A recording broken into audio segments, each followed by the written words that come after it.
poor young woman missed her job interview to help a woman in a wheelchair, and that woman ended up wanting her as a daughter-in-law for her millionaire son. Before we begin this story, let us know in the comments, which city are you watching from? And don't forget to rate this story from 0 to 10 at the end. Enjoy the story? Ivy Morris was walking quickly down the sidewalk, clutching a blue folder in her hands. The sound of her heels on the pavement echoed like a rushing clock. Click, clack, click, reminding her that time was not on her side. The interview at the Hilton Grand Hotel was her one chance to turn things around. After months of being unemployed, this was the only thing standing between her and unpaid rent. But of course, the universe had other plans. "Please, can someone help me? The wheel's stuck." The desperate voice came from the street. Ivy paused, glanced at her watch, and muttered, "Oh no, not now." She turned and saw an elderly woman in a wheelchair, struggling to free one of the wheels caught in what looked more like a bear trap than a manhole. The poor woman was pulling and pushing, grumbling all the while as the chair squeaked. "Hold on, ma'am. I'll help you," Ivy said, rushing over. The woman sighed in relief. "Thank you, dear. I thought I'd be stuck here for the rest of my life." Ivy crouched down and tugged at the wheel. Nothing. Tried again. Still nothing. "What is this thing, a hole or a trap?" the woman chuckled. "Seems like fate wants us to become friends." Ivy huffed, pushing harder. Fate could have helped me get to that interview instead. After 5 long minutes and a leg muscle practically screaming for help, the wheel finally popped free with a loud clack that scared a nearby pigeon. "There you go, free as a bird," Ivy said, out of breath and sweating. "You're an angel, sweetheart. What's your name?" "Ivy Morris." "Nice to meet you, Ivy. I'm Elizabeth Cooper." "Pleasure to meet you, Mrs. Elizabeth. But now I really have to run or I'll miss my job interview." And she ran. When she reached the hotel, it was 11:05. The interview had been scheduled for 11. The doorman gave her a sympathetic look. "Sorry, miss, they've already finished." She hurried up the steps, knocking on the glass door. "Please, I'm Ivy Morris. Something unexpected happened." The manager appeared, cold and impatient, holding a stack of resumes. "Miss Morris, the interview ended 5 minutes ago." "But it was only 5 minutes. I helped a woman." "We're not hiring kindness, miss. We're hiring punctuality." The words hit Ivy like a punch. She had nothing to say. She just stood there, watching the man walk away. She walked out of the hotel with teary eyes. The blue folder now felt like it weighed a ton. "Great, I saved someone's day and ruined mine," she muttered. But fate, with its strange sense of humor, wasn't done yet. "Ivy, wait." She turned around. Elizabeth Cooper was coming down the sidewalk in her wheelchair, now being pushed by a well-dressed driver. "Did you get the job, dear?" "No, I was 5 minutes late." Elizabeth frowned, truly upset. "Then it was my fault." "No need to worry, ma'am. It's my own fault. That hole was tricky, but the clock was worse." Elizabeth looked at her for a long moment, then gave a small smile. "You have a good heart, and I believe people like you deserve opportunities." "Opportunities?" Ivy raised an eyebrow, suspicious. "Yes, how about we go grab a coffee? I'd like to talk to you." "Oh, you don't have to. You've got your own things to do." "Sweetheart, my only appointment today is with fate." Ivy blinked, confused, but agreed. At the cafe on the corner, Elizabeth ordered 2 cappuccinos and began talking as if she had known Ivy for years. "You're determined, empathetic. Do you know what you're missing? A job?" "Exactly, and maybe a husband. You're not wearing a ring, so no husband, right?" Ivy nearly choked on her coffee. "My life's already chaotic enough on my own. I don't have time for dating." Elizabeth gave a sly smile. "Just wait. I want you to meet my son." A few minutes later, Derek Cooper walked in, tall, perfectly dressed in a gray suit, and looking like he was late for a million more important things. "Mom, what happened?" The driver said it was urgent.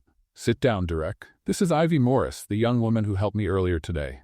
"Nice to meet you," he said flatly. Elizabeth folded her hands, pleased. "Ivy, my son needs a wife." Silence. The 3 of them stared at each other. "Mom," Derek started, laughing in disbelief. "You're joking, right?" "No, I'm completely serious." "Serious? You brought in a complete stranger off the street to marry me?" Ivy raised her hands. "Oh no, wait a second. I just pulled a wheelchair out of a pothole. I'm not trying to marry anyone because of that." Elizabeth, calm and steady, replied, You help me without expecting anything in return. That says a lot about your character, and that's exactly what Derek needs, someone to remind him what it means to be human. Derek sighed, stunned. Mom, come on, I have a reputation, a company, a life. And you could lose all of it if you don't agree. His eyes widened. What did you just say? Exactly what you heard. If you don't agree to marry Ivy, you'll be removed from the board of Cooper Enterprises. That's blackmail, he shouted, jumping to his feet. Call it whatever you want, dear. I call it motherly love. Ivy stood frozen. Excuse me, is this a nightmare? Because it feels way too real. It's very real, sweetheart, Elizabeth answered with a calm smile, and it'll be great for both of you. Derek ran his hands over his face. This is completely insane. I don't even know this woman. Perfect. Then you'll have time to get to know her after the wedding. Ivy stood up, outraged.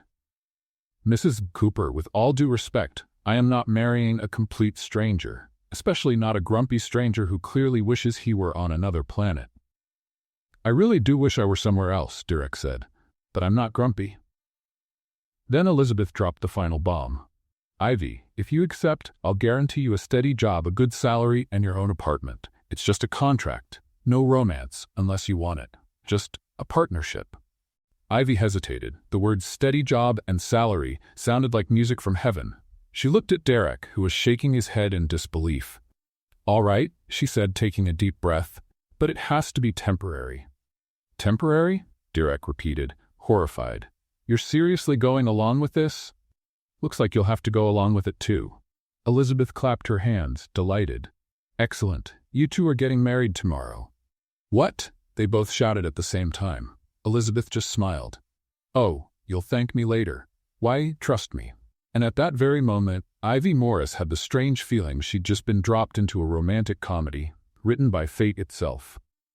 The next morning, Ivy woke up thinking it had all been a crazy dream. But then her phone buzzed. It was a message from Elizabeth Cooper. The car is waiting for you.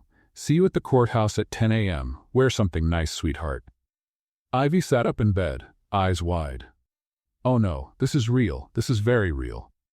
She jumped out of bed and ran to the closet. She flung open the doors and stared at her clothes like they were plotting against her. What do you even wear to a fake wedding with a grumpy billionaire? Is there a dress code for that? After 15 minutes of panic, she chose a simple beige dress, the only thing remotely presentable. Outside, a driver in a suit was waiting beside a black limousine. Ivy walked down the steps of her building, clutching her purse like a shield. Good morning, Miss Morris. Mrs. Cooper asked me to pick you up. Of course she did, Ivy muttered, climbing into the car. During the ride, she stared out the window as the city passed by in slow motion. People going to work, drinking coffee, living their normal lives. And her? She was on her way to marry a stranger. My life's turned into a soap opera, she whispered. When she arrived at the courthouse, Derek was already there.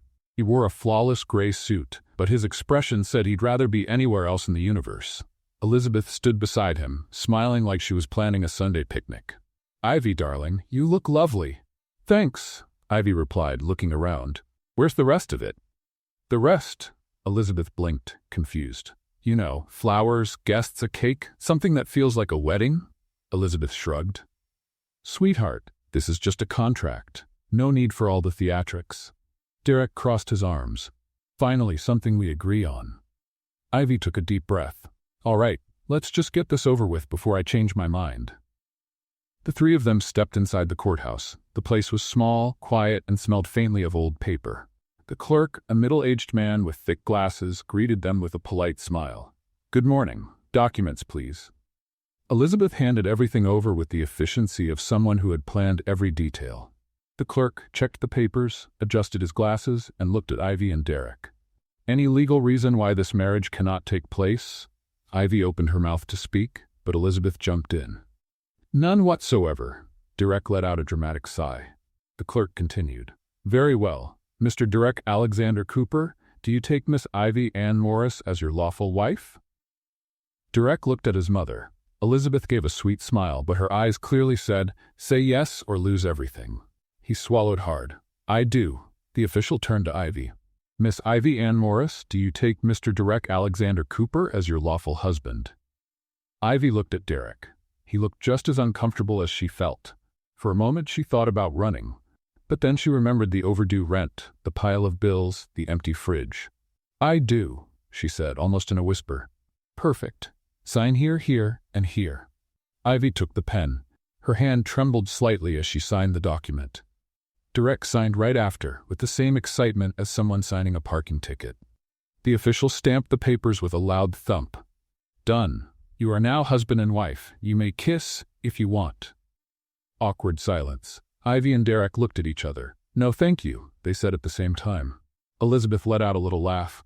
"Oh, you two are adorable." "Mom, please," Derek muttered. As they left the office, Ivy was holding the marriage certificate like it was some alien document. "So, that's it. I'm officially married." Derek adjusted his tie. "Technically." Elizabeth clasped her hands, beaming. "Now let's go home. I have a surprise for you." Ivy frowned. "What kind of surprise?" "You're going to live together, of course," they both shouted. "Well, you're married. It would be strange to live apart, wouldn't it?" Derek ran a hand down his face. "Mom, that wasn't part of the deal." "Sweetheart, marriage is the deal, and couples live together." Ivy tried to argue. "But Mrs. Cooper, I have my own apartment. That tiny place with the leak in the ceiling? No, dear. You're going to live in the family penthouse." Derek rolled his eyes. "This just keeps getting better." In the limousine on the way to the penthouse, the silence was deafening. Ivy looked out the window. Derek was on his phone, ignoring everything. Elizabeth, sitting between them, looked like the happiest person in the world. "You'll see. In a few months, you'll be thanking me." "I doubt it," Derek mumbled. Ivy sighed. "I still can't believe I did this." "Welcome to the club," Derek said, still staring at his phone. When they arrived at the penthouse, Ivy's jaw dropped. The place was enormous, floor-to-ceiling windows, a panoramic view of New York, modern and flawless decor. "This place is bigger than my whole building," Ivy said, amazed. Elizabeth smiled. "I'm glad you like it, dear. Your room is upstairs." "Room? What do you mean, room? Singular?" Ivy's eyes widened. "Yes, dear, you're married." Derek stepped in quickly. "Mom, I'll sleep in the office." "No, you won't. You need to look like a real couple." Ivy raised her hands. "Wait, I didn't agree to this." Elizabeth patted her shoulder. "Dear, it's just for the contract. You can put a pillow in the middle of the bed, like in those old movies." Derek scoffed. "This is ridiculous." "What's ridiculous is wasting an opportunity like this," Elizabeth replied seriously. "Trust me, you'll thank me." And with that, she walked out, leaving Ivy and Derek alone for the first time as husband and wife. They looked at each other. Ivy crossed her arms. "So, now what?" Derek sighed. "Now we try to survive this." Ivy shook her head in disbelief. "I should have left that wheel stuck in the hole." Derek almost smiled. Almost. Couldn't agree more. And just like that, the marriage of convenience became real. Two strangers, one marriage certificate, and a completely uncertain future. But Elizabeth Cooper smiled, satisfied, as if she had just completed the perfect plan. Because deep down, she knew exactly what she was doing. The next day, Ivy went back to her small apartment to pack her things. The place was modest, with a tiny kitchen and a window that faced the alley out back, but it was hers. Or at least it had been. She opened the closet and started tossing clothes into a suitcase, still trying to process everything. "Married. I'm married," she murmured, shaking her head. That's when the door burst open. Ivy Ann Morris. It was Rachel, her best friend since school, wide-eyed and holding her phone. "Rachel, you nearly gave me a heart attack." "I gave you a heart attack. Girl, you got married and didn't tell me. I had to find out through the New York Society's Instagram." Ivy blinked. "Wait, what do you mean Instagram?" Rachel turned the phone toward her. There was a photo of Derek entering the registry office with the caption, "Billionaire heir Derek Cooper gets married in surprise ceremony." Ivy groaned. "Oh no." Rachel sat on the bed, arms crossed. "Well, are you going to tell me, or do I have to learn everything from the internet?" Ivy sighed and told the whole story. The hole in the sidewalk, the missed interview, the coffee with Elizabeth, the crazy proposal, the threat of being disinherited. When she finished, Rachel was speechless. "You're telling me you got married because you helped a lady on the sidewalk? That's unbelievable." "I know, Rachel. But now I'm stuck in a deal with one of the most powerful families in New York." Rachel burst out laughing. Girl, your life turned into a movie, like Cinderella but with no glass slipper and way more drama. It's not funny. Ivy threw a pillow at her. Oh, it is. So what now? Are you living with him? I already am, in the penthouse, with a panoramic view and everything. Rachel jumped up. I need to see this. No, you really don't. Yes, I do. Come on, take me there. Ivy rolled her eyes but smiled. At least she had a friend to make this madness a bit more bearable. Hours later, Ivy came back to the penthouse with her suitcases. Derek was in the living room, working on his laptop, a perfectly placed cup of coffee next to him. He didn't even look up. You're back.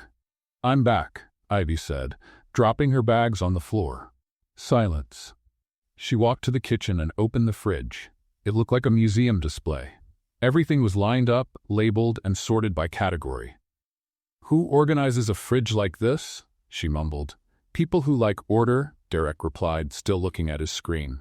People who like order or people who seriously need to relax? He finally looked at her. Do you have a problem with organization? No, I just think life doesn't have to be so stiff.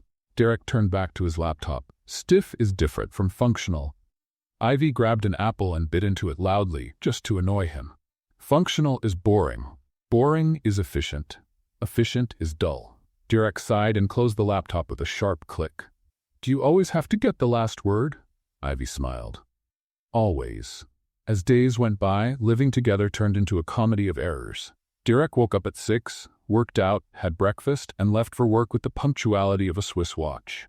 Ivy woke up at 9, tripped over the rug, drank coffee in her pajamas, and took half an hour to pick an outfit.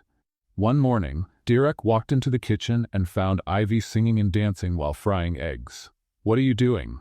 Making breakfast. Want some? No, I already ate at 6.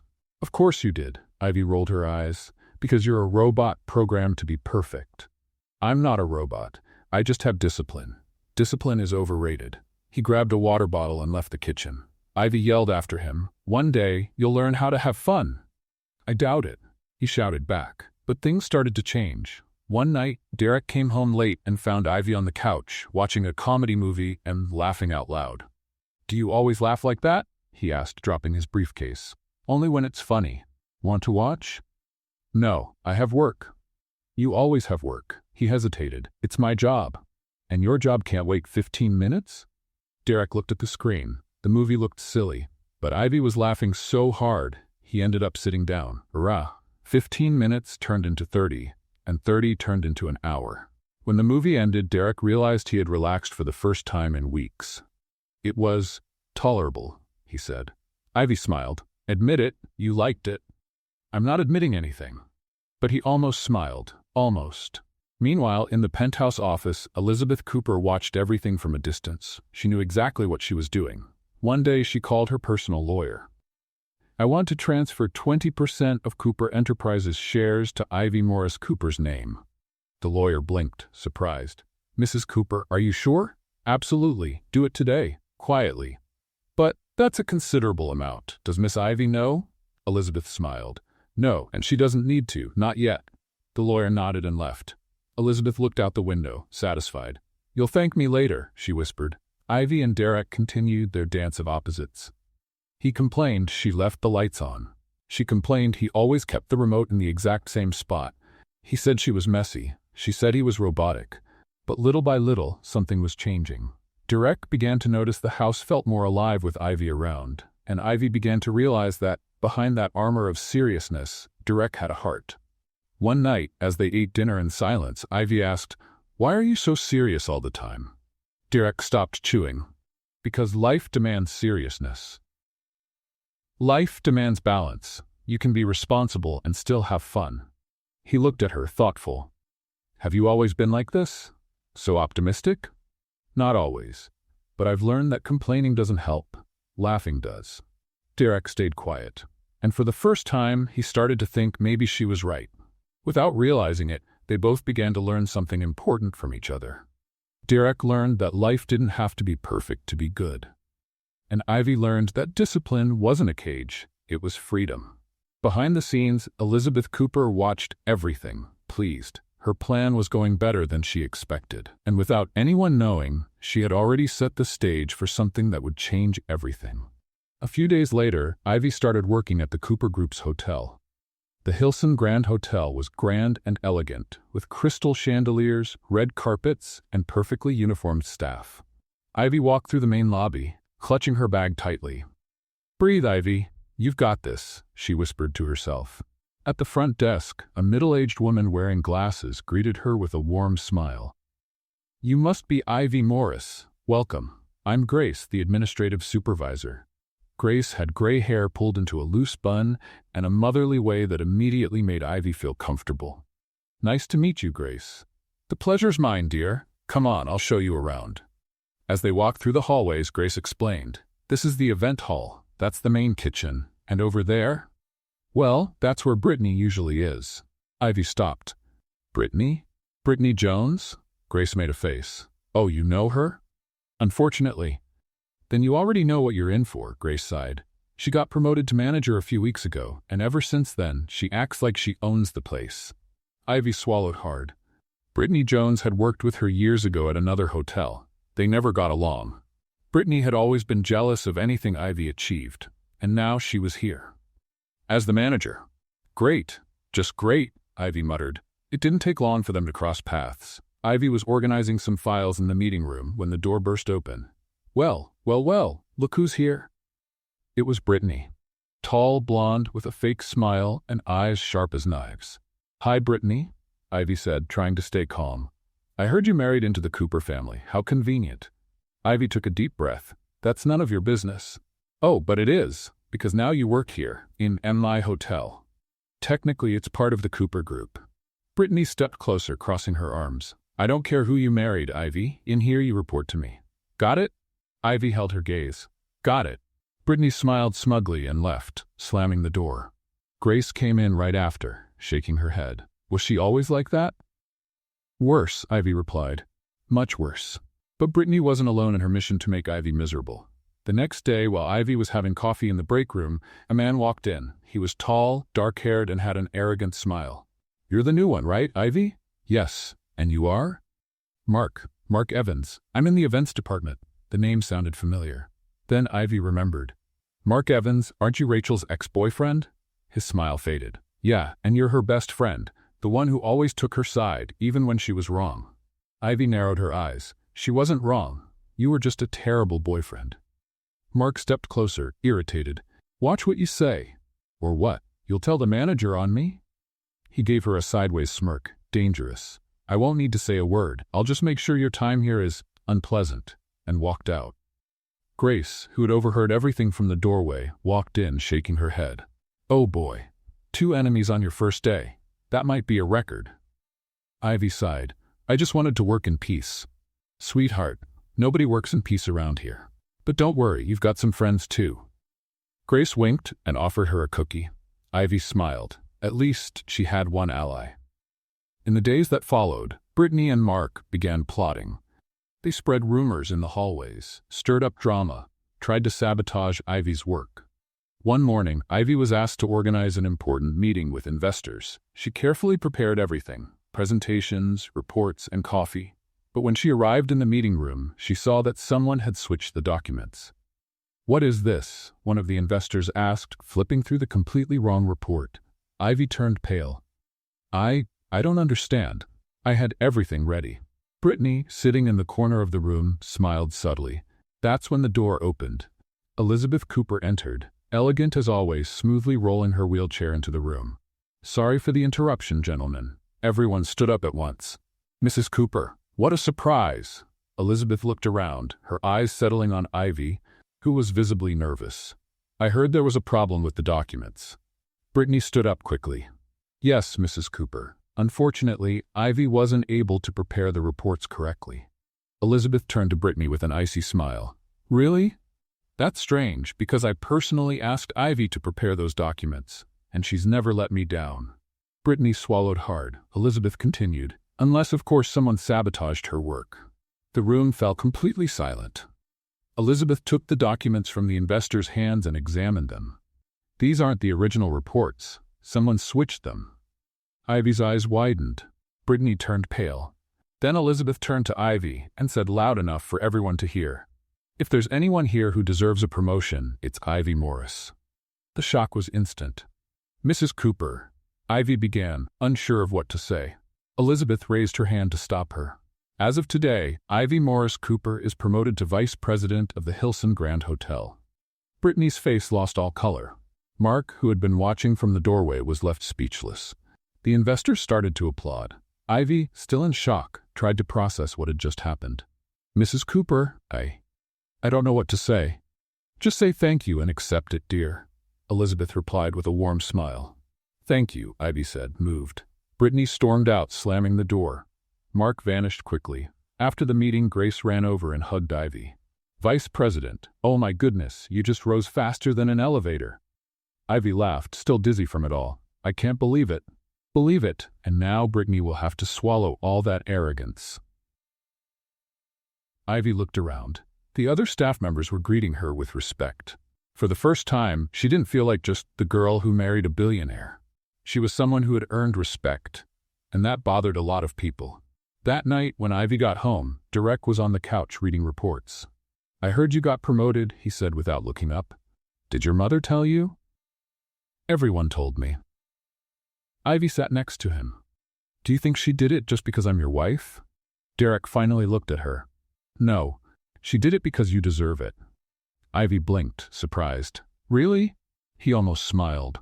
"My mom is a lot of things, but she's never unfair." Ivy smiled too. And for the first time since it all began, she felt that maybe this crazy marriage had brought something good after all. At least at work, she had finally earned the respect she always deserved. In the weeks that followed, Ivy threw herself into her work. As vice president, she now had responsibilities that once seemed impossible. But to everyone's surprise, and her own, she was doing very well.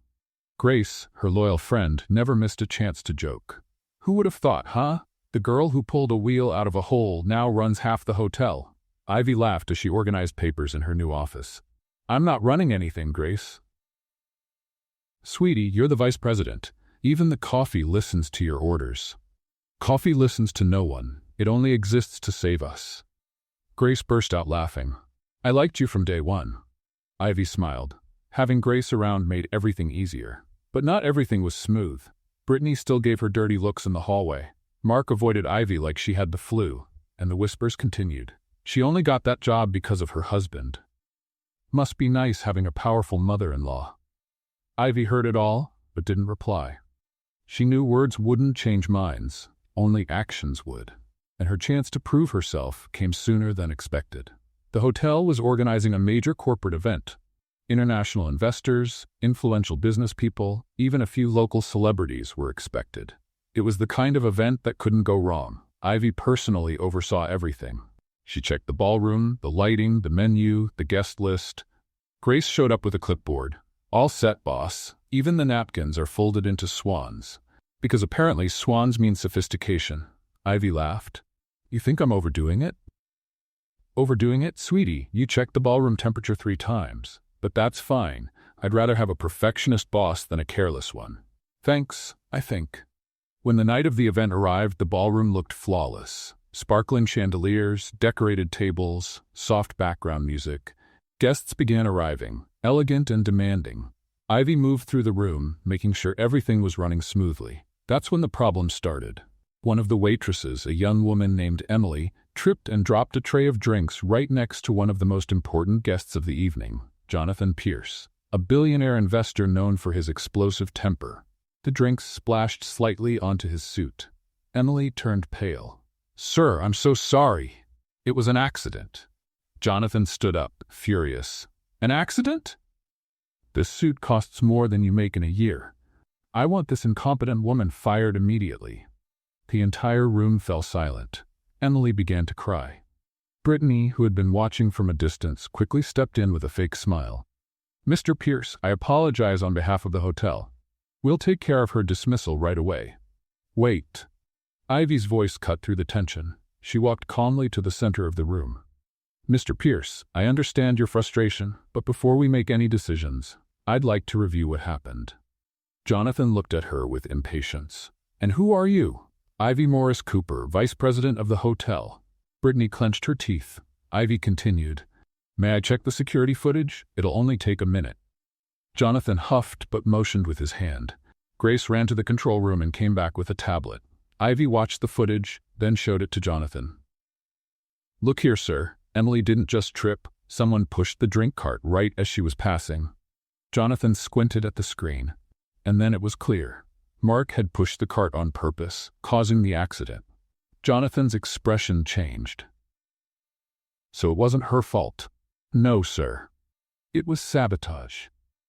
Ivy turned to Emily, who was still shaking. "You won't be fired. On the contrary, thank you for staying calm under pressure."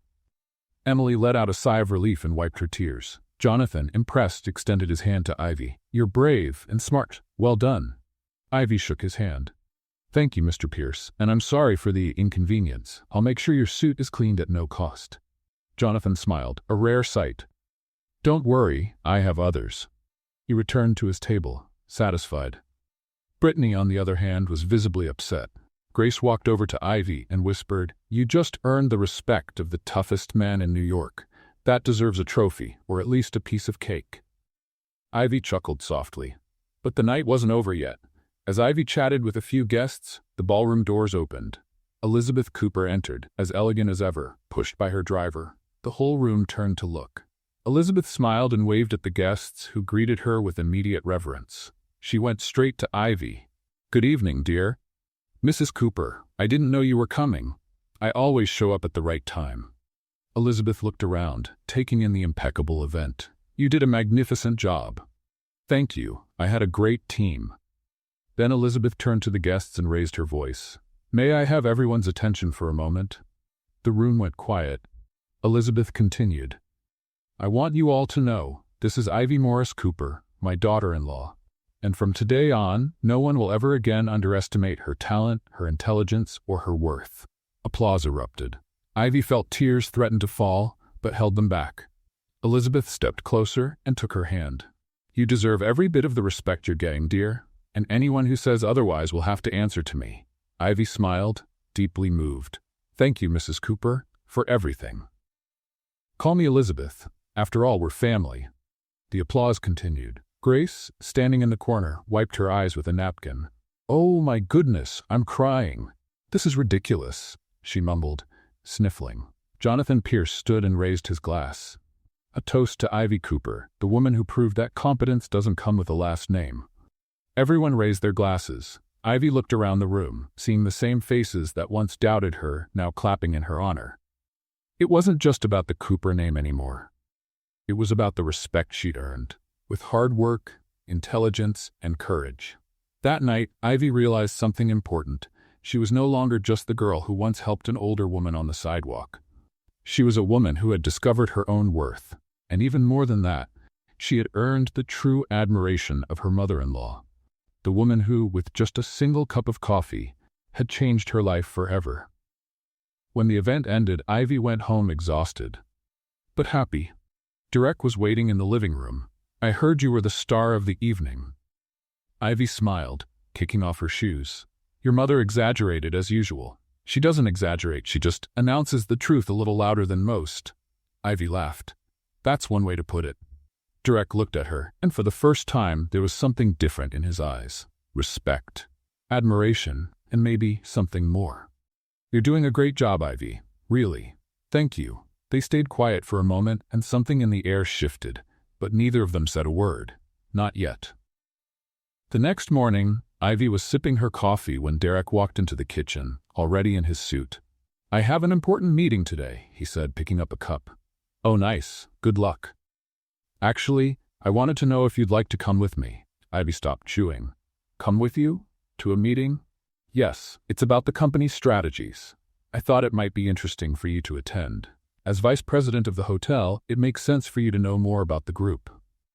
Ivy hesitated. "I don't know, Derek. Corporate meetings aren't really my thing." "You organized an event with international investors. That's more corporate than any meeting." She smiled. "Good point. So come, I promise it won't be boring." "Corporate meetings are always boring," Derek almost smiled. "Then you'll make it less boring." Ivy laughed. "All right, I'll come." Hours later, Ivy and Derek walked into the Cooper Enterprises building. The place was impressive, all glass and steel with employees rushing by. Ivy looked around, amazed. Wow, this is serious. It's the operations center. Everything happens here. They took the elevator to the 20th floor, where the meeting would take place. Grace, who had been invited to assist with logistics, was already there. Ivy, what a lovely surprise. Grace, you're here too? Yes, dear. Where there's trouble, I'm there. It's basically my life motto. Ivy laughed. Grace leaned in and whispered, Careful. Brittany's here too. And from the look on her face, she's up to something. Ivy glanced around and saw Brittany talking to Mark in the corner of the room. The two of them were exchanging quick glances in her direction. Of course they are, Ivy muttered. The meeting began. The room was full of executives, managers, and investors, all dressed sharply, all with serious expressions. Derek sat at the head of the table, and, though Ivy didn't realize how significant that was, she was focused on the documents that had been handed out. The meeting's topic was international expansion. New hotels, new markets, new partnerships. One of the executives began presenting the financial data. Ivy followed along carefully, taking notes. Then something caught her attention. One of the numbers didn't add up. She frowned, double-checking it. Excuse me, Ivy said, raising her hand. The executive paused. Yes? Sorry to interrupt, but I think there's a mistake in the spreadsheet. Brittany, sitting across the table, gave a subtle smile. Ivy, that spreadsheet has been reviewed 3 times. There's no mistake. Ivy looked at the numbers again. But the revenue projection for the 3rd quarter is off. The calculation doesn't reflect the updated exchange rate. The executive blinked, confused. Exchange rate? Yes. If we're expanding into Europe, we have to account for the euro's fluctuation. And this is using the rate from 6 months ago. Silence. The executive quickly flipped through the papers. She's right. Brittany turned pale. Derek watched Ivy with an unreadable expression. Ivy continued. And there's more. The market analysis for France is incomplete. It's missing the impact of local tourism regulations. That could directly affect the project's feasibility. One of the investors leaned forward. Do you speak French? Ivy nodded. Yes, I studied it in college. And Spanish? Because we're also considering Spain. I speak Spanish too. The investor smiled, clearly impressed. Brittany, now desperate, tried to cut in. Ivy, with all due respect, these analyses were done by experts. Ivy turned to her calmly. Then the experts made mistakes because the numbers don't match. Grace, in the corner of the room, was trying not to laugh. Mark, realizing the plan was falling apart, tried to change the subject. Maybe we should move on and review this later. Derek finally spoke. No. We'll review it now. His voice had authority. The room fell completely silent. Ivy looked at him, surprised by his tone. Derek continued. Ivy, can you present your correction? Of course. She stood up, took a marker, and walked to the whiteboard. With clarity and precision, she read the calculations, explained the inconsistencies, and proposed adjustments. Then, to everyone's surprise, she gave a summary in 3 languages, English, French, and Spanish. The international investors were stunned. When she finished, the room was completely quiet, and then the applause started. At first slowly, then louder and louder. Ivy, feeling shy, returned to her seat. Derek was watching her with something she couldn't quite read. Pride? Admiration? Something else? The French investor stood up. Mademoiselle Cooper, you just saved this project from a financial disaster. Congratulations. Ivy smiled, still trying to take it all in. Thank you. I just did what needed to be done. Brittany looked furious. Mark was avoiding everyone's gaze. Grace, on the other hand, looked absolutely delighted. After the meeting, the investors surrounded Ivy, asking questions and praising her sharp thinking. Derek waited until everyone had left before walking over to her. You are amazing. Thanks. But why was everyone listening to you like you were? Wait. Ivy looked around. The room was empty except for the 2 of them. Derek? What exactly is your position at the company? He hesitated. I'm the president of Cooper Enterprises. Ivy's eyes widened. What? I thought you knew. How would I know? You never told me. I figured it was obvious. Obvious, Derek. You're the president of one of the biggest companies in New York and thought that was obvious? He shrugged. Didn't my mother mention it? No.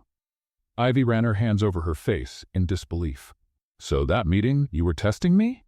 Derek hesitated again. Not exactly testing, but yes, I wanted to see how you'd handle it. Ivy didn't know whether to laugh or get upset. And did I pass? Derek smiled. A real rare smile. You didn't pass, you nailed it. Ivy felt her face flush. So this whole thing was a setup? No. Brittany and Mark really did mess with the documents. They switched the numbers on purpose. Seriously? Seriously? And you caught it, on your own? Ivy shook her head. This family is full of surprises. Derek took a step closer. Ivy, you're brilliant. And not just because you fixed the numbers. It's because you have something most people here don't have, courage. Ivy looked at him surprised. Are you complimenting me? Just stating a fact. She smiled. That's as close to a compliment as I'll get from you, isn't it? Derek nearly laughed. Probably. They stood there for a moment just looking at each other. There was something in the air, something different. But before either of them could say anything, Grace walked into the room. Sorry to interrupt this movie moment, but the investors are waiting for you two at lunch. Ivy blinked, coming back to reality. Right, let's go. As they walked out, Grace whispered to Ivy, he was looking at you with that look. What look? The look of someone falling in love and not ready to admit it. Ivy rolled her eyes but smiled. You're imagining things, Grace. Sweetheart, I'm seeing what's obvious. You two are the ones who are blind. Ivy shook her head, but deep down part of her agreed.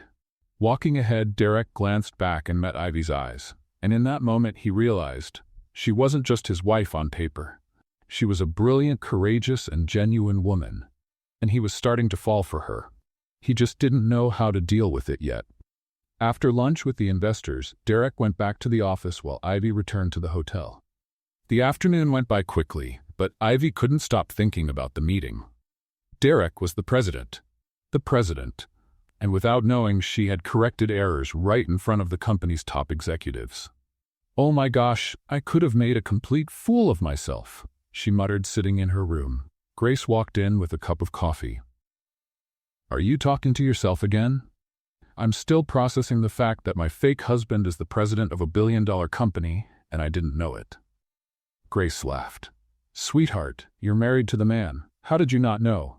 Because he never told me. I thought he was just some regular executive.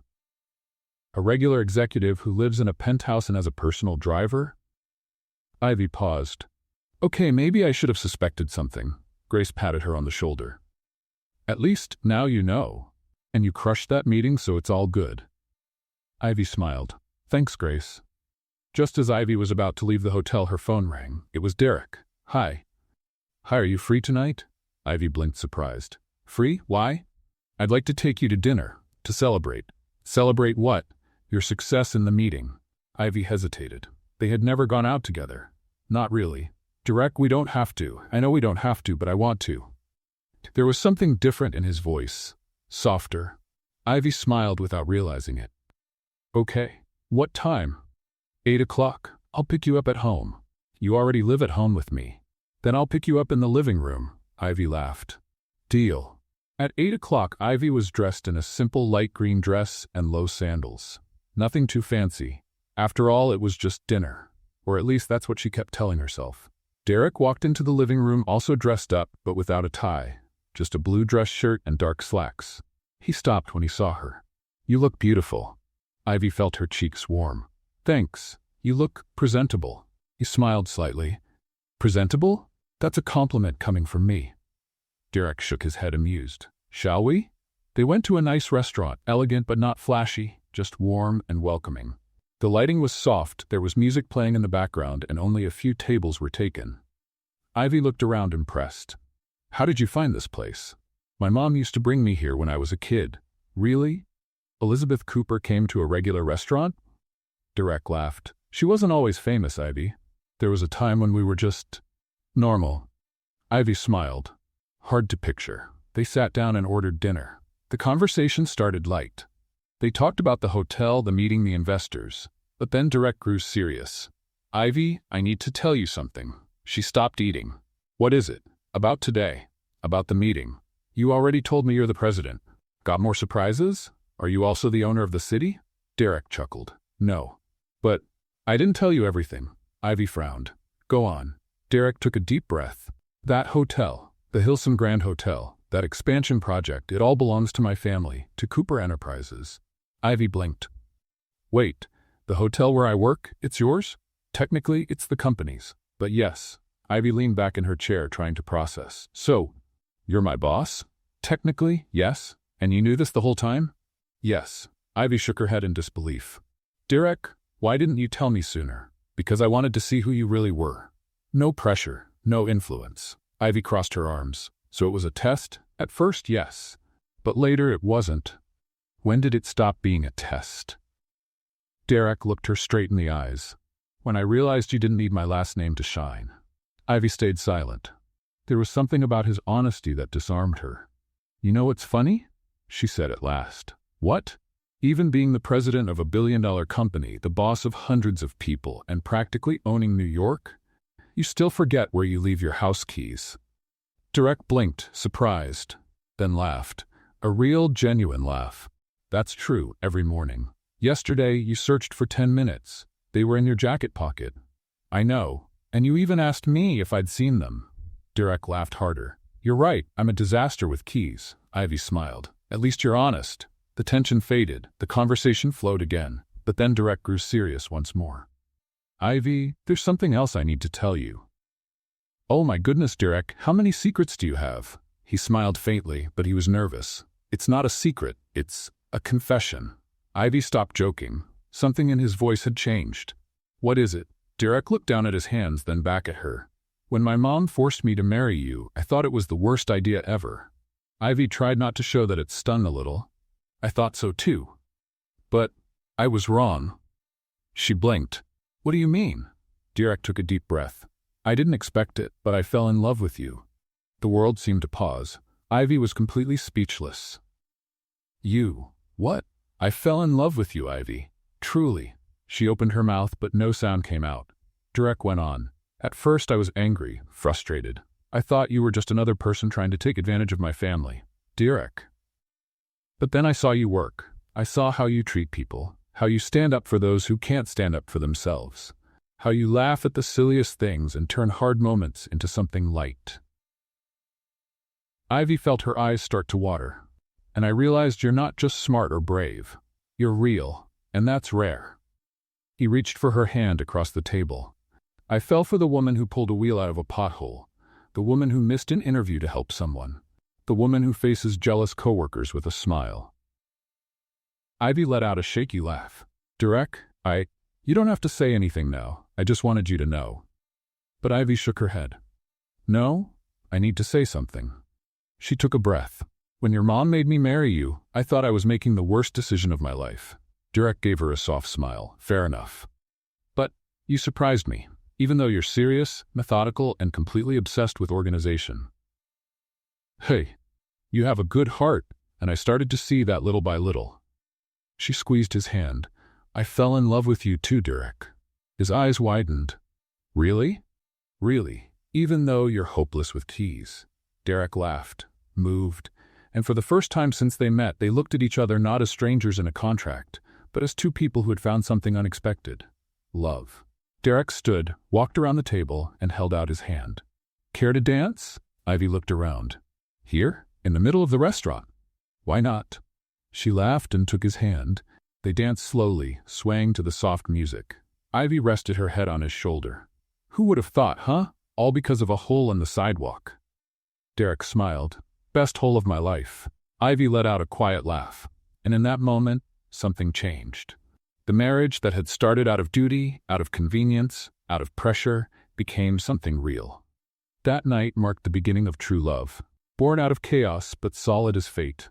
When they got home, Derek stopped at the bedroom door. Good night, Ivy. Good night, Derek. They looked at each other for a long moment, and then for the first time they kissed. A soft, sincere kiss full of promise. When they pulled apart, Ivy smiled. That was unexpected? Perfect. Derek smiled too. And that night, they both went to sleep knowing their lives had changed forever.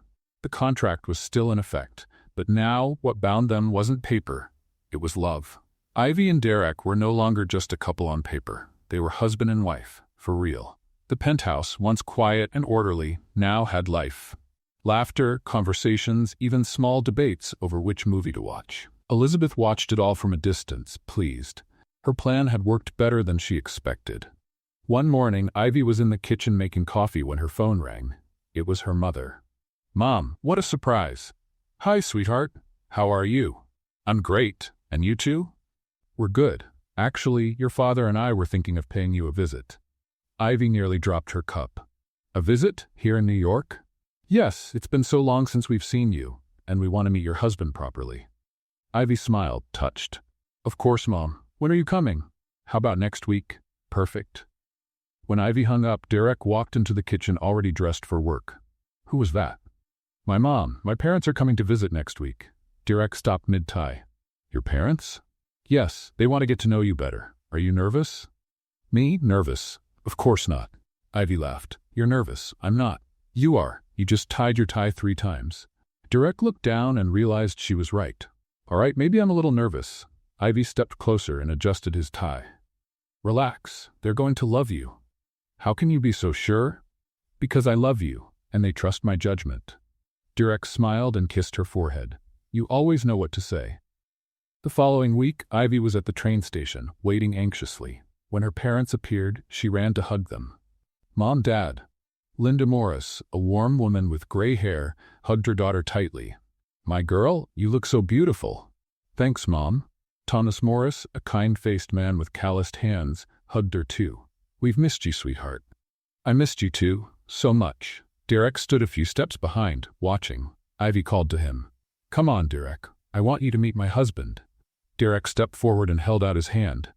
"Nice to meet you, Mr. Morris, Mrs. Morris." Thomas shook his hand firmly with a measuring look.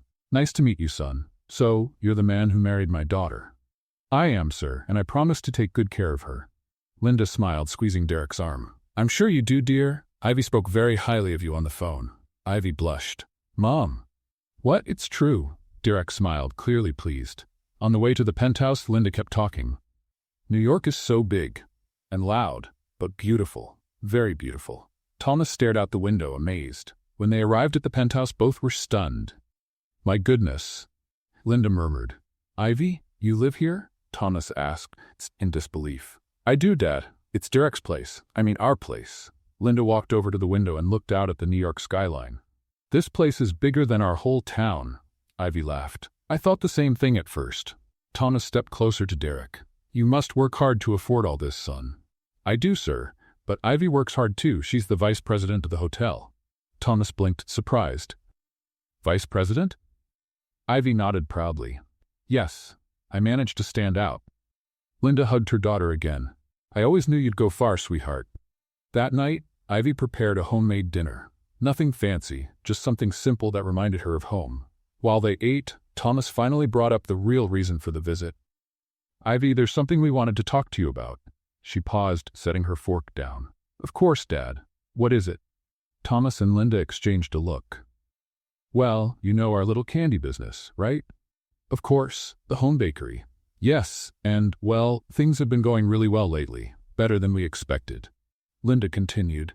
"We've been getting lots of orders, even from nearby towns, and we've been thinking about expanding." Ivy smiled, moved. "That's wonderful." Thomas raised his hand. "But we're not here to ask for money, Ivy. Let's make that clear. We're here to share our dream, and we wanted your opinion." Ivy felt her eyes fill with tears. "Dad, Mom, I'm so proud of you both." Derek, who had stayed quiet until then, leaned forward. "Mr. Morris, may I ask you something?" "Of course, son." "Have you ever thought about opening a second location here in New York?" Thomas blinked. "New York? No, that would be way too expensive." "What if I invested in the business?" Silence. Linda and Thomas froze. Ivy looked at Derek, surprised. "Derek," he went on, "you have a great product. You're dedicated. You're passionate. The only thing stopping you is the startup cost, and I can help with that." Thomas shook his head. "Son, that's very generous, but it's not generosity, sir. It's an investment. I believe in your business, and more than that, I believe in Ivy's family." Linda covered her mouth, moved to tears. Ivy held Derek's hand under the table. Thomas took a deep breath. "Are you serious, son?" "Completely. I'll help you open a small location in Manhattan, a cozy spot, in a good area, and you'll keep full control of the business." Ivy couldn't hold back her tears. Derek, thank you.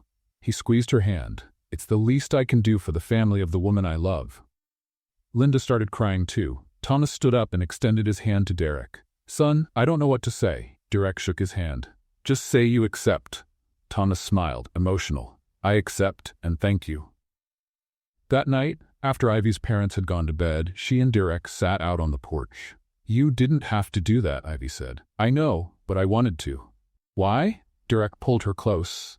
Because when I heard your dad talk about his dream, I saw the same determination I see in you.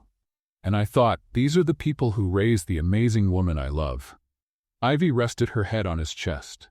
You won my heart all over again today. Just today, she laughed. Every day, actually. Derek kissed the top of her head. Then we're even. In the days that followed, Derek helped Thomas find a commercial space in Manhattan, a small, charming spot, perfect for a bakery. Linda couldn't stop making plans. Decor, menu, packaging. Ivy had never seen her parents so happy. On the day they signed the lease, Thomas pulled Derek aside. Son, I need to tell you something. Of course, sir. When Ivy called to say she'd gotten married, I was worried. I thought she rushed into it, that she didn't really know you. Derek listened quietly. But now, seeing how you treat her, how you care about our family, I know I was wrong. Thomas placed his hand on Derek's shoulder. You're not just her husband, you're the right man for her. Derek felt a lump in his throat. Thank you, Mr. Morris. That means a lot. Take care of my girl, all right? Always. Linda showed up with Ivy, both laughing about something. What are you two talking about? Ivy asked. Men's stuff, Thomas replied with a wink. Ivy rolled her eyes, but smiled. That night, before bed, Linda said to Ivy, Sweetheart, I'm so happy for you. Thank you, Mom. And Derek? He's special. You're lucky. Ivy smiled. I know, but he's lucky to have me too. Linda laughed. That's true. You've always been strong-willed. I learned from the best. Linda hugged her daughter. You're still the same simple girl we raised, just with a bigger life now. Ivy held her mother tightly. I'll always be the same, Mom. I promise. When Ivy's parents returned to the countryside, they left New York with full hearts. Their dream was coming true, and Ivy had found not just a husband, but a life partner. Someone who loved her for who she was, and who loved her family too. That night, as Ivy and Derek lay in bed, she said, Thank you for everything you did for my family. You don't have to thank me. Yes, I do. Because you didn't do it out of obligation. You did it because you wanted to. Derek turned to her. Ivy, your family is my family now, and I take care of my family. She smiled. I love you. I love you too. And for the first time since it all began, Ivy realized something important. That marriage, which started by chance from a random sidewalk moment, had become the best decision of her life. 2 months later, Ivy woke up with a strange feeling. She rushed to the bathroom and, for the third morning in a row, felt sick. Derek appeared in the doorway, worried. Again? Ivy waved her hand, trying to catch her breath. It must be something I ate. You said that yesterday, and the day before. Derek crossed his arms. Ivy, I think you should see a doctor. I'm fine, it's just a passing discomfort. But Derek wasn't convinced. That afternoon, after yet another episode of nausea, Ivy finally agreed to take a test. Rachel, who was visiting, held her hand. Do you think it could be? Ivy looked at the pregnancy test in her hand. I don't know, maybe. There's only one way to find out. Ivy went into the bathroom, took the test, and waited the longest 3 minutes of her life. When she looked at the result, her heart stopped. 2 lines. Positive. Oh my God, Rachel knocked on the door. Well? Ivy opened the door slowly, holding the test. Rachel looked and screamed, You're pregnant! Ivy was still processing. I'm going to be a mom. And Derek's going to be a dad. Oh my gosh, Ivy, this is amazing. Ivy smiled, emotional. Yeah, it is amazing. When Derek came home that evening, Ivy was nervous. She had prepared a special dinner and placed a small box in the center of the table. Derek walked in, dropped his briefcase, and looked around. What's all this? Dinner. Something special. Why, did I forget an important date? Ivy laughed. No, but today is still important. Derek sat down, curious. You're scaring me. Ivy pushed the box toward him. Open it. Derek opened it and found a tiny pair of baby shoes inside. He blinked, confused. These are baby shoes? Yes, baby shoes. I know they're baby shoes, but what? And then it hit him. Derek's eyes widened. "Ivy, are you?" She nodded, tears in her eyes. "I'm pregnant." Derek froze for a second, then jumped up, knocking over the chair. "I'm going to be a dad." Ivy laughed, emotional. Derek ran over and picked her up, spinning her around. "Derek, careful." Sorry, he said, setting her down with exaggerated care. Oh my gosh, Ivy, we're gonna have a baby." "Yes, we are." He held her face in both hands. "You just gave me the best news of my life. I thought that was when I agreed to marry you." "That's tied for first." Ivy laughed and kissed him. But while happiness filled the penthouse, something was about to threaten the couple's peace. The next morning, Derek was in a business meeting at the office when a woman walked in. Tall, elegant, dressed in a flawless red suit, it was Carla Monroe, a businesswoman known for her ruthless ambition. "Derek Cooper," she said, extending her hand. "We finally meet." Derek shook her hand, polite but distant. "Miss Monroe, a pleasure.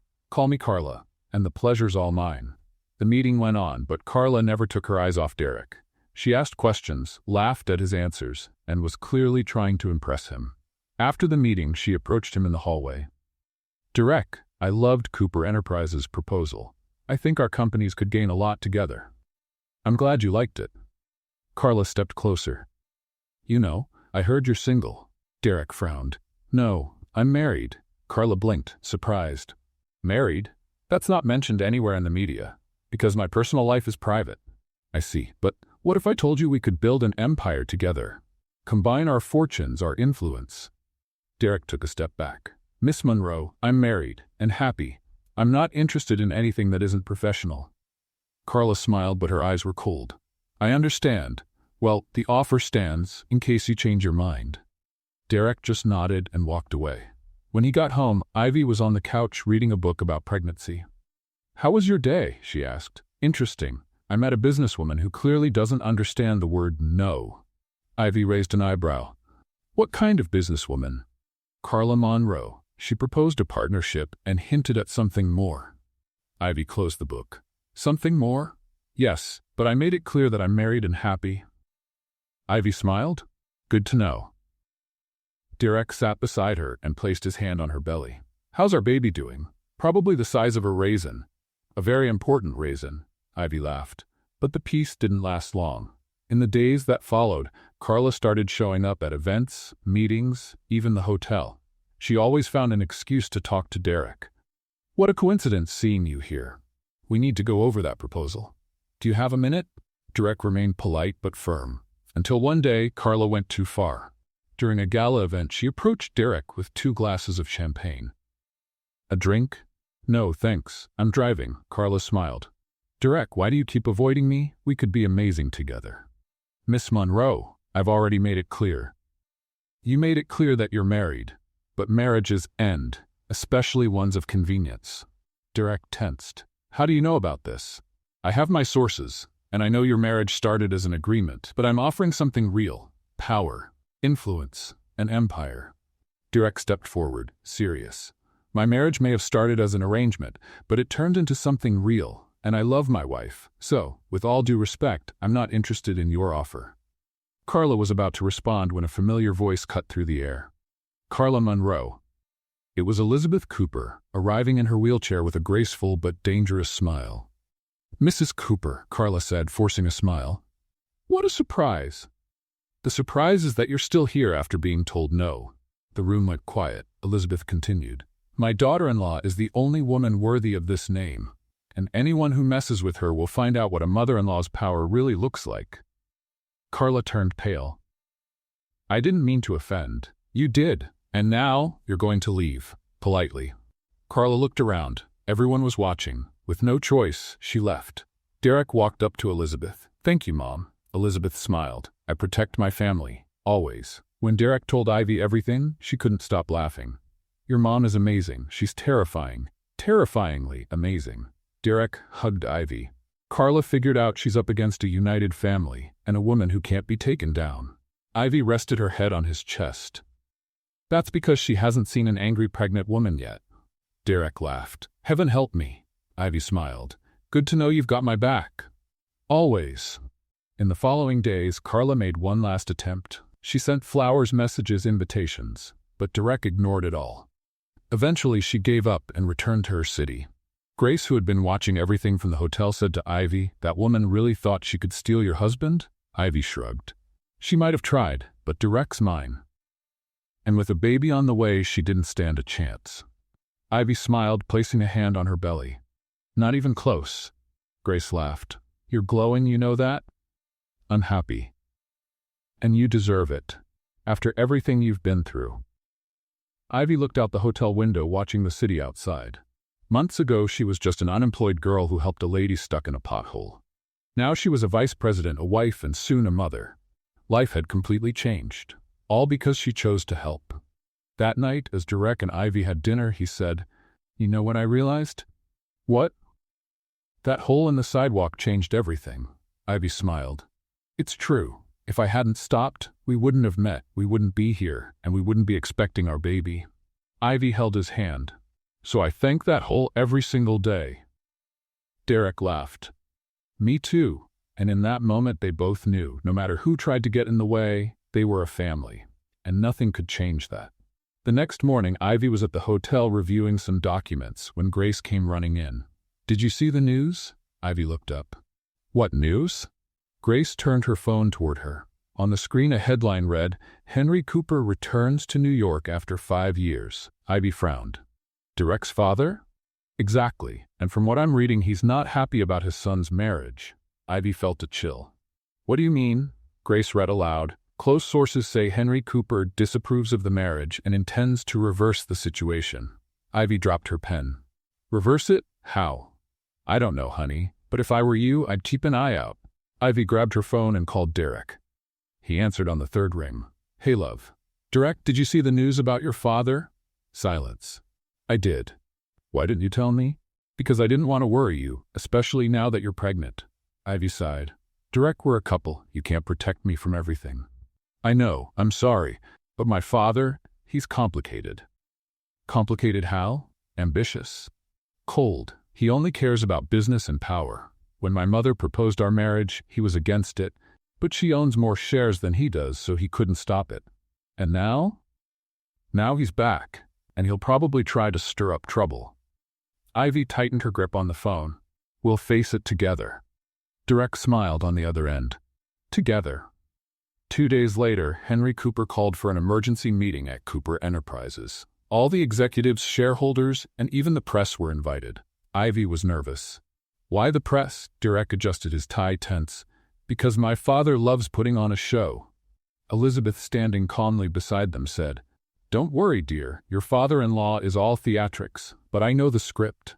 Ivy gave a small smile, but her nerves were still there. The event hall was packed. Cameras, reporters, and executives in sharp suits. Henry Cooper stood on stage imposing. He was tall, with gray hair and a piercing gaze. When he saw Derek, Ivy, and Elizabeth walk in, he smiled, but it was a cold smile. "My son." "Elizabeth." "And?" "Ivy, is that right?" Ivy extended her hand. "Nice to meet you, Mr. Cooper." Henry shook her hand, but there was disdain in his eyes. "The pleasure is mine." Derek tensed up. The meeting began. Henry spoke about the company, about expansion, about the future. But then he got to the main topic. "As you all know, my son Derek is the president of Cooper Enterprises. And as such, his personal decisions directly affect the company." The room went quiet. Henry continued. "Recently, Derek got married. To a woman. Ordinary. No connections, no influence." Ivy felt her face heat up. Derek clenched his fists. Henry went on. "But I, as both a shareholder and a father, believe it would be more beneficial for the company to form an alliance with someone from our circle. Like, for example, Carla Monroe." Murmurs broke out across the room. Ivy looked at Derek, stunned. "Is he serious?" Derek stood up. "Dad, this is ridiculous." Henry smiled. "What's ridiculous is choosing emotions over business." Derek walked up to the stage and took the microphone. "With all due respect, Dad, the only woman I love and the one I'm married to is Ivy Morris Cooper."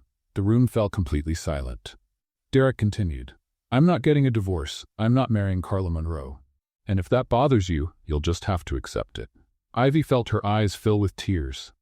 Henry was visibly upset. "Derek, you're making a mistake."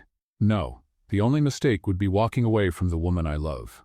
Applause began to rise in the room. But before Henry could respond, Elizabeth stood up. She made her way to the stage, pushing her wheelchair with purpose. "Henry, dear." Henry turned to her. "Elizabeth, stay out of this." She smiled. "Since you love alliances so much, here's mine." Elizabeth opened her purse and took out an envelope. "Our divorce." The audience gasped. Henry's eyes widened. "What?" Elizabeth opened the envelope and pulled out the papers. "I signed them this morning. Just needs your signature. But don't worry, everything's already with the lawyers." Henry turned pale. "Elizabeth, you can't." "I can, and I already did." Then she turned to the crowd. "And one more thing." The room fell into complete silence. Elizabeth continued. "As of today, all my shares in Cooper Group are transferred to Ivy Morris Cooper." The announcement hit like a bomb. Ivy was frozen. "What?" Derek looked at his mother, stunned. "Mom?" Elizabeth smiled at Ivy. "You deserve it, dear, for everything you've done, for who you are." Ivy couldn't hold back the tears. The audience erupted in applause. Henry was furious, but there was nothing he could do. He left the stage, slamming the door behind him. Ivy walked up and hugged Elizabeth. "Thank you," she whispered. "You're my daughter now, and I take care of my family." Derek joined them, wrapping his arms around both. And in that moment, the entire room gave them a standing ovation. After the event, Ivy was still in shock. I own part of the company?" Elizabeth smiled. "Yes, dear. 20% of the shares are in there, but why?" "Because you showed you're not here for money. You're here for love, and that's rare."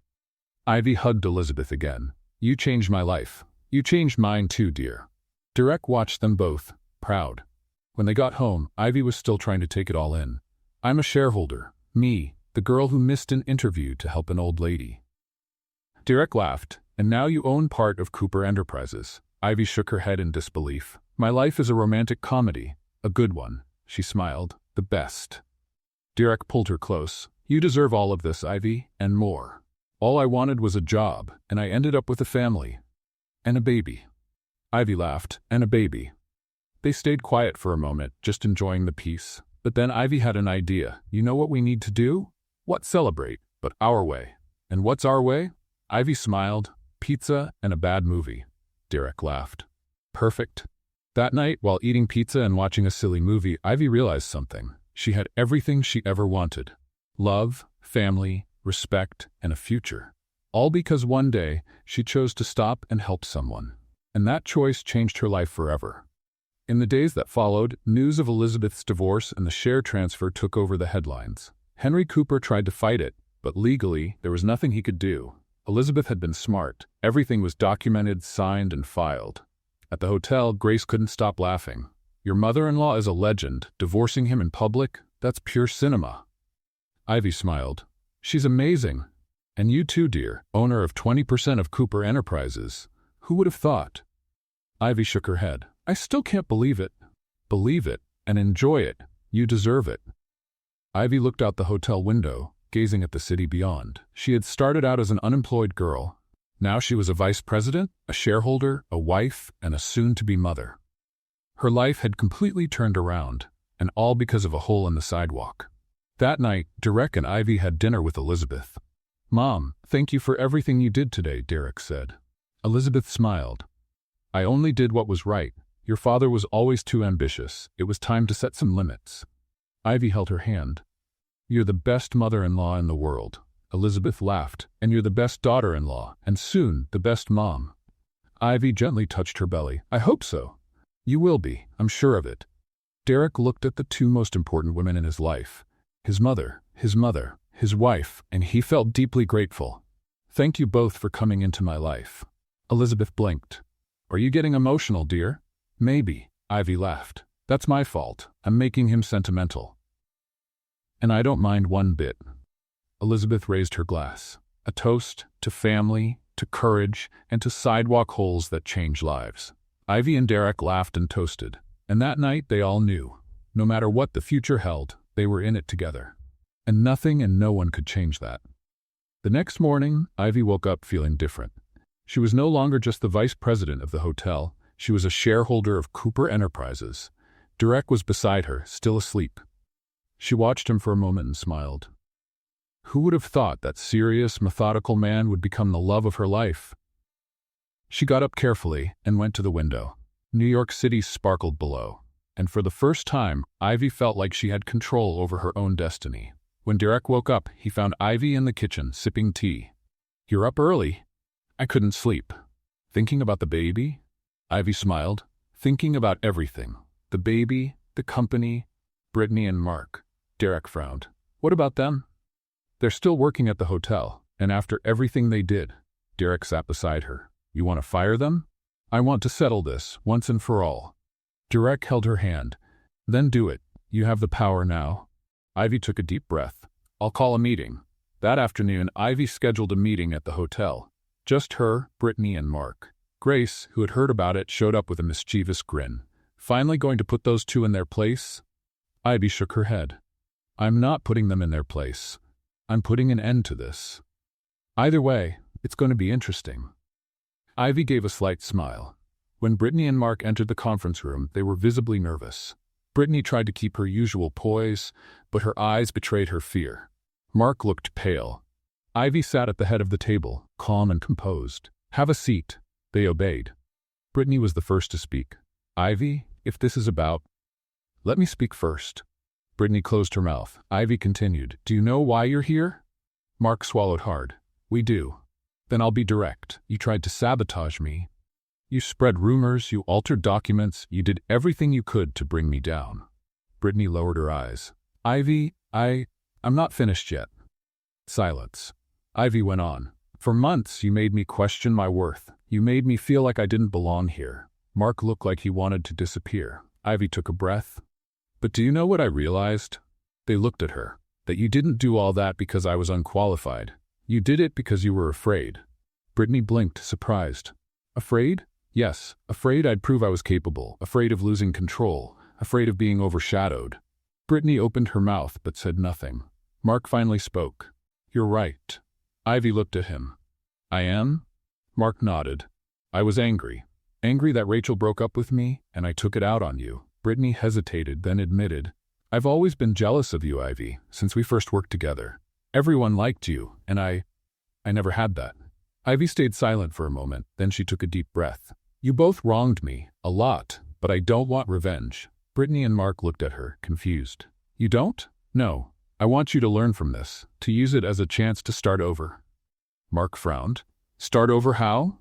Ivy opened a folder and pulled out 2 envelopes. "You're both fired," Brittany gasped. "Fired? Yes, but not the way you think." Ivy slid the envelopes toward them. "Inside those envelopes are letters of recommendation. I wrote them myself." Mark stared at his envelope, stunned. "Why?" "Because I believe in second chances. You made mistakes, but that doesn't define who you are forever." Brittany started crying. "Ivy, I don't deserve this." "Maybe not, but I choose to forgive you anyway." Mark opened the envelope and read the letter. His eyes filled with tears. You wrote kind things about me," Ivy nodded. "I told the truth. You both have talent. You just need to use it the right way." Brittany wiped her tears. "I'm really sorry, Ivy." "I know." Mark also apologized. "I was a fool, and you didn't deserve any of it." Ivy gave a small smile. "Thank you, but now it's time for both of you to move on and become better people." The 2 of them stood up. Brittany reached out her hand. "Thank you for everything." Ivy shook her hand. "Good luck." Mark also shook Ivy's hand. "You're amazing, and I hope you find all the happiness in the world." "Thank you, Mark." Once they left, Ivy stayed in the room for a moment. She felt light, as if a huge weight had been lifted from her shoulders. The door opened and Derek walked in. "How did it go?" Ivy smiled. "It was freeing." Derek stepped closer and hugged her. "I'm proud of you." "Why?" "Because you chose forgiveness instead of revenge. That takes real strength." Ivy rested her head on his chest. "I didn't want to carry around anger. It's just not worth it." Derek kissed the top of her head. "A person's strength isn't in what they achieve, but in how they choose to forgive." Ivy smiled. "I like that quote. I borrowed it from you." Ivy laughed. "You're getting sentimental. It's your fault, you and this baby." Ivy gently touched her belly. "Best reason ever." As they left the room, Grace was waiting in the hallway. "Well, what happened?" Ivy smiled. "They were let go, but with dignity." Grace blinked. "Dignity? After everything they did?" "Yes, because holding a grudge would only hurt me." Grace shook her head, impressed. "You're better than I am, honey. I would have made a dramatic speech, with background music. Ivy laughed. I thought about it, but forgiveness seemed more powerful. Grace hugged Ivy. You're an inspiration, you know that? Thank you, Grace. So what's next? Ivy looked at Derek and smiled. Now, we focus on what really matters, family. That evening, Ivy and Derek had dinner with Elizabeth. I heard you fired Brittany and Mark today, Elizabeth said. Ivy nodded. Yes, it was necessary. How did it go? Hard, but right. Elizabeth smiled. You're becoming an incredible leader, Ivy.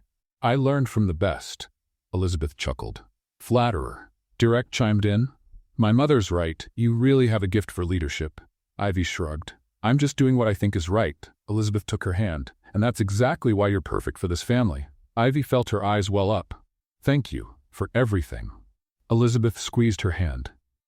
You're my daughter now, and I'll always be here for you. Derek watched the two women, visibly moved.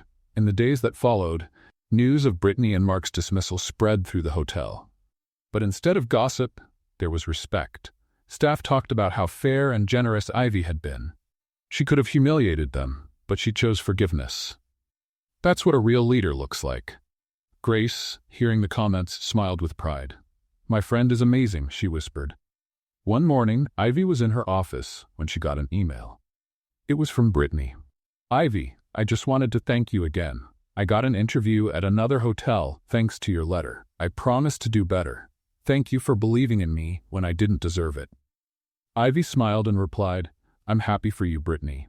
Good luck in this new chapter. Shortly after, another email arrived, this time from Mark. Ivy, I was wrong about everything. You're an incredible person. Thank you for giving me a second chance. I wish you and Derek all the happiness in the world. Ivy closed her laptop, content. It was the end of jealousy, the end of scheming, the end of a cycle, and the beginning of something new. When Derek got home that evening, he found Ivy out on the balcony. Are you okay? Ivy smiled. I'm great. What are you thinking about? How much life has changed. Just a few months ago, I was unemployed, lost, with no direction. And now I'm a vice president, a shareholder, a wife, and a soon-to-be mom. Derek hugged her from behind. And the most incredible woman I know. Ivy laughed. You're exaggerating. I'm being honest. Ivy turned to face him. Thank you for everything. Thank you for teaching me how to truly live. They kissed as the city lights sparkled in the background. And in that moment, they both knew. The maturity they had gained wasn't just about business or success. It was about choosing love, choosing forgiveness, choosing kindness. And that choice marked the beginning of a new chapter, not just for the company, but for their lives. A chapter filled with peace, love, and family, and all because of a pothole that changed everything. A few months later, spring had arrived in New York. The trees were blooming, the air was fresh, and the city felt renewed. Ivy stood in front of the mirror, adjusting the white dress she had chosen for the ceremony. It wasn't fancy, it was simple, elegant, and perfect for her.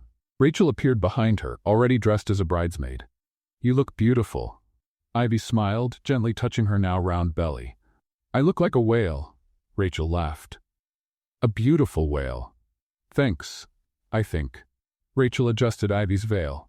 Who would have thought, huh? The girl who pulled a wheel out of a hole is now renewing vows with a billionaire. Ivy rolled her eyes, smiling. You'll never let me forget that, will you? Never. It's the best story I've ever heard. Ivy looked at her reflection in the mirror. A year ago, she'd been unemployed, lost, unsure of what to do with her life.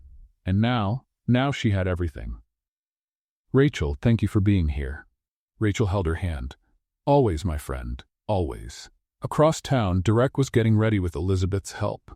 He was fixing his tie for the 5th time. You're nervous, Elizabeth said, smiling. I'm not. Yes, you are. You've adjusted that tie 4 times. Derek stopped and sighed. Okay, I'm a little nervous. Why? You're already married. I know, but this time it's different. This time it's real. Elizabeth held her son's face in her hands. It was always real, sweetheart, from the moment you really saw her. Derek smiled. Thank you, Mom, for everything. I just gave a little push, you two did the rest. Derek hugged his mother. The best push of my life. The ceremony was held in the garden of a boutique hotel in Manhattan. Small, intimate, just for friends and family. When Ivy arrived, the afternoon sun bathed everything in golden light. The chairs were decorated with white and pink flowers. A small orchestra played softly in the background. Linda and Thomas Morris, Ivy's parents, were in the front row, already in tears. "Mom, the ceremony hasn't even started yet," Ivy joked as she passed by. "Doesn't matter, I'm already emotional," Linda replied, wiping her eyes. Thomas smiled proudly. "You look beautiful, sweetheart." "Thank you, Dad." Grace was there too, sitting with a few colleagues from the hotel. When she saw Ivy, she gave her a thumbs up and whispered, "Go get him, boss." Ivy laughed softly. When the music changed, everyone stood. Derek was at the altar, waiting, and when he saw Ivy walking toward him, his heart skipped a beat. She was glowing. The simple dress, the rounded belly, the shy smile. She was the most beautiful woman he had ever seen. Ivy reached the altar and whispered, "Hi." "Hi," Derek replied, smiling. The officiant began the ceremony. "We are here today to celebrate the love between Ivy and Derek, a love that began in an unexpected way but became real and deep." Ivy and Derek looked at each other, sharing a knowing smile. The officiant continued, "They are already legally married, but today they choose to renew their vows, not out of obligation, but out of love." Derek took Ivy's hand. "Ivy, when we met, I was convinced my life was perfect just the way it was. Organized, predictable, under control." Ivy smiled. "And then I showed up and messed it all up." Derek laughed. "Yes, you messed everything up? Left the lights on? Lost the remote in impossible places? Sang in the shower at 6 in the morning?" Everyone laughed. "But you also brought light, brought laughter, brought life." His voice wavered a bit. "You taught me that life doesn't need to be perfect to be good, and that love doesn't need logic, it just needs to be true." Ivy was crying. "I love you, Ivy, and I promise to keep loving you every day, even when you leave the lights on." More laughter from the guests. Ivy wiped her tears and took a deep breath. "Derek, I was lost when I met you. No job, no direction, no hope. And then you helped my mother. And then she forced me to marry you." Laughter filled the garden. "But you know what's funny? I complained a lot at first, thought it was the worst decision of my life." Derek pretended to be offended. "But I was wrong, because you showed me that love isn't about grand gestures, it's about the little moments." Ivy squeezed his hand. "It's about watching bad movies together. It's about laughing at my terrible jokes. It's about holding my hand when I'm scared." Her voice trembled. "You gave me a family. You gave me a home. You gave me a future." She gently touched her belly. "And soon, we'll give our child the greatest gift of all, a home full of love." Derek pulled Ivy close and kissed her forehead. Elizabeth, in the front row, was crying openly. "My babies," she murmured, holding a tissue. Rachel was also crying, trying to stay composed as the bridesmaid. The officiant smiled.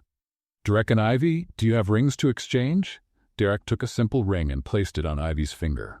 "With this ring, I renew my promise to you." Ivy did the same. "With this ring, I promise to love you forever." The officiant raised his hands. "Then, by the power vested in me, I now pronounce you husband and wife." Again. Everyone laughed.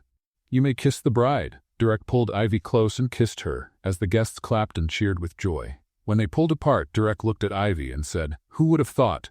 It all started because of a pothole." Ivy laughed, wiping away tears. "And look where we are now. Truly married, with a baby on the way, and a whole life ahead of us." Ivy leaned her forehead against his. The best life. The reception was simple and joyful. Tables decorated with flowers, delicious food, soft music. Thomas gave an emotional toast. "To my daughter, who's always had a heart of gold, and to my son-in-law, who was wise enough to see it." Linda added, "And to the pothole that brought you two together." Everyone laughed and raised their glasses.